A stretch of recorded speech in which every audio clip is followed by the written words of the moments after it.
Bonjour Alain Mabankou. Bonjour. Et bienvenue à la Fondation Louis Vuitton. Ravi de vous recevoir. Ça me fait très plaisir. Hein. C'est une œuvre d'art que vous venez de traverser. C'est une œuvre d'art. Qu'on n'aille pas croire que c'est une sorte de décor juste pour enjoliver l'escalator, mais ça représente les drapeaux des pays africains. Donc, 53 États africains, 53 États indépendants. C'est Pascal Martin Taillou qui a fait cette installation. L'Afrique artistique qui s'expose dans l'un des plus beaux musées d'Europe.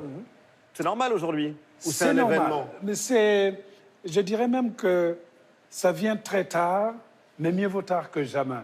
Il y a un regain dans la quête de la connaissance du continent africain. Et c'est très bien qu'on apprenne l'Afrique dans sa créativité. Par la culture, Voilà. par l'art. L'art, c'est une fenêtre qui est ouverte et tout le monde peut regarder ce qui se passe de loin. Et c'est ce qui se passe ici, justement. Alors justement, venez, on va ouvrir la fenêtre et parcourir cette exposition avec vous, monsieur le guide.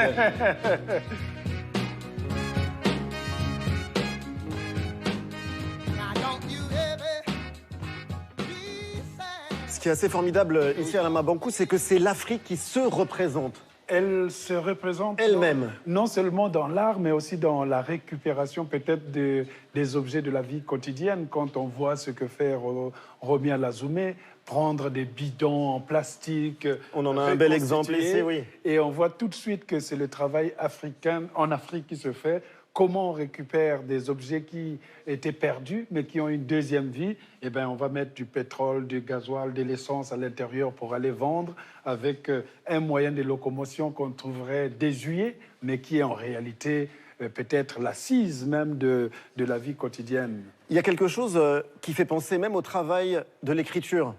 Le travail de l'écrivain aussi, c'est ça? Je pense c'est même. récupérer des mots, les réinvestir, les transformer pour créer quelque chose de nouveau. L'écrivain est un récupérateur habile. C'est quelqu'un qui arrive, qui regarde, il dit « tout le monde a jeté ce bouchon, je le reprends, ça servira toujours dans un chapitre ». On est rentré dans l'exposition avec un artiste camerounais, on est ici avec un béninois, on va dans un instant partir pour le Congo, votre pays. Voilà, disons que l'un des deux Congos, le Congo-Kinshasa ou le Congo-Brazzaville. Alors partons pour le Congo, Alain Mabankou. On y va.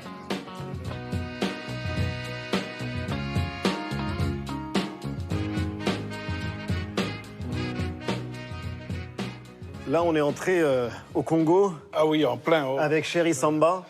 Grand artiste, parce que ce que j'aime chez cet artiste congolais, Chéri Samba, c'est sa manière de regarder la politique africaine. Oui. Tout est dit.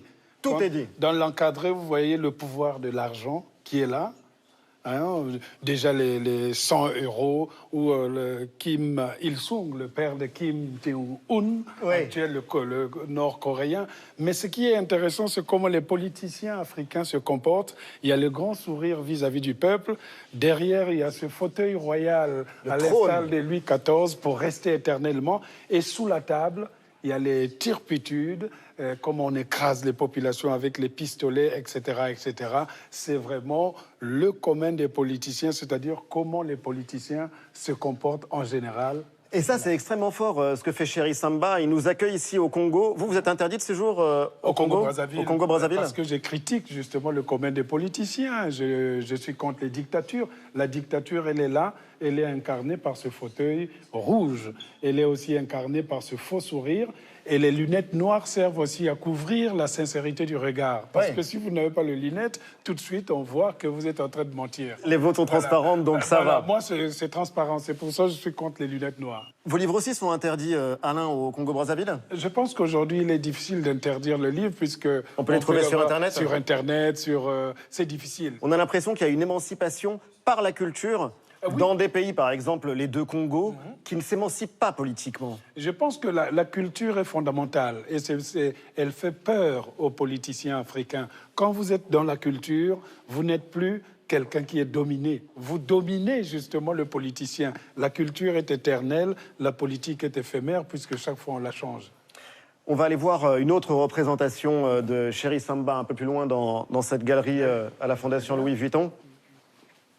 Alain Mabankou, autre œuvre extrêmement puissante de Chéri Samba, celle-là c'est L'espoir fait vivre. Ça parle un peu de vous, Chéri Samba est souvent à l'étranger, mais son cœur reste toujours chez lui en Afrique. C'est peut-être aussi cela. Vous signez? Oui, je suis d'accord avec lui, même si on voyage, on part très loin, on a toujours l'espoir de retourner chez soi. Et c'est ça aussi l'espoir qui nous fait vivre. Chez soi, vous avez une phrase assez forte. Vous dites qu'au Congo est enterré votre cordon ombilical. Je pense que quand je dors, je rêve en congolais et quand je me réveille, et puis, je prends la langue du pays dans lequel je me trouve.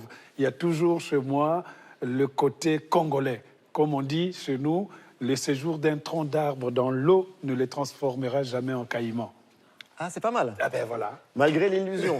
Et vous tenez à l'idée d'être franco-congolais? Je dirais même que je suis plutôt congolo-français parce que j'ai été d'abord congolais, je suis d'abord congolais, puis je suis devenu français et j'aime pas trop cette sorte d'hypocrisie de certains qui veulent toujours cacher leur part européenne. Nous avons cette double culture africaine, européenne. Il faut l'assumer. Le monde de demain, c'est le monde des additions. C'est le monde des additions, mais on n'est pas passé loin d'être dans un pays, la France, où cette double nationalité, cette double culture, elle aurait été tout simplement impossible. Mais c'est une erreur parce qu'on ne peut pas décréter la nationalité. La nationalité ne se fait pas, l'identité ne se fait pas par coup de décret. Celui qui ne comprend pas que le monde de demain se définit par la rencontre et non le décret ou la loi, celui-là n'a pas compris le monde. Mais qu'est-ce que vous avez ressenti au moment du deuxième tour de l'élection présidentielle en France? Je pense que Le citoyen Mabankou, qu'est-ce qu'il a ressenti? J'avais l'impression qu'il y avait une part de la France qui était en train de se détacher d'elle-même. J'avais l'impression que la noix de coco était en train de perdre son jus à l'intérieur. Mais heureusement, il y a toujours une partie de la France qui se rappelle que c'est le pays de 1789, c'est le pays de la Bastille, c'est le pays de Montesquieu, des droits de l'homme. Et à ce moment, il y a un sursaut qui fait. On ne peut pas être gouverné par une indifférence à l'autre. La France a été construite par des mains qui sont venues d'ailleurs et c'est très bien qu'on nous le rappelle. Vous avez fait une lettre ouverte au président Hollande. Est-ce que vous pourriez faire une lettre ouverte au président Macron? Bon, il vient d'arriver. Si on commence à lui asséner de lettres, il ne va pas s'en sortir. Hein. Mais je pense qu'il faut regarder ce qu'il va faire parce qu'au bout d'un moment, il ne faut pas non plus que ça ressemble à une marmite dans laquelle on a mis du bouillon. Il y a des légumes, il y a des patates, il y a tout ce qu'il faut à l'intérieur.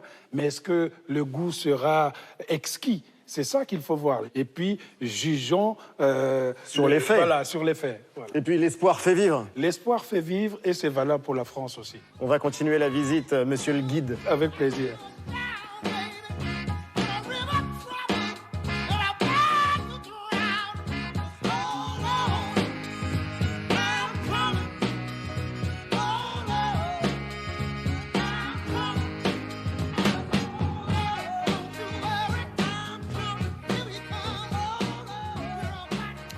Installation impressionnante de Rashid Johnson. Très impressionnante parce que Rashid Johnson se démarque un peu des autres racistes noirs souvent. Il est américain, afro-américain comme on dit. Voilà, new-yorkais, noir américain. Et il condense son identité à travers cette installation avec des plantes qui évoquent l'Afrique, mais elles sont enfermées dans des pots, avec des cibis, avec un livre sur lequel on va revenir dans un instant. Mais c'est assez impressionnant comme manière de se raconter. Et des plantes d'ailleurs un peu extraordinaires puisqu'elles servent dans l'industrie pharmaceutique à fabriquer beaucoup de choses. Oui, notamment, il y a du beurre de karité.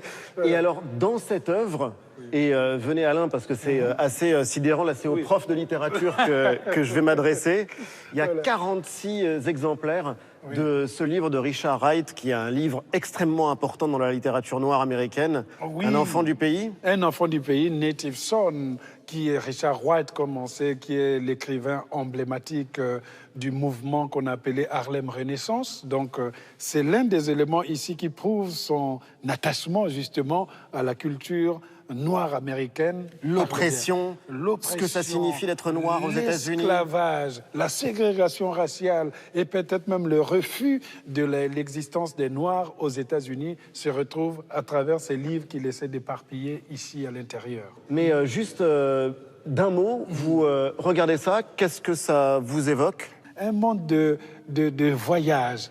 Un monde de voyage. Ces plantes sont exotiques. Elles ne sont pas des plantes américaines. Elles viennent de l'Afrique et rappellent forcément la traversée de l'Atlantique, la question de l'esclavage, la traite négrière. Tout est à l'intérieur ici.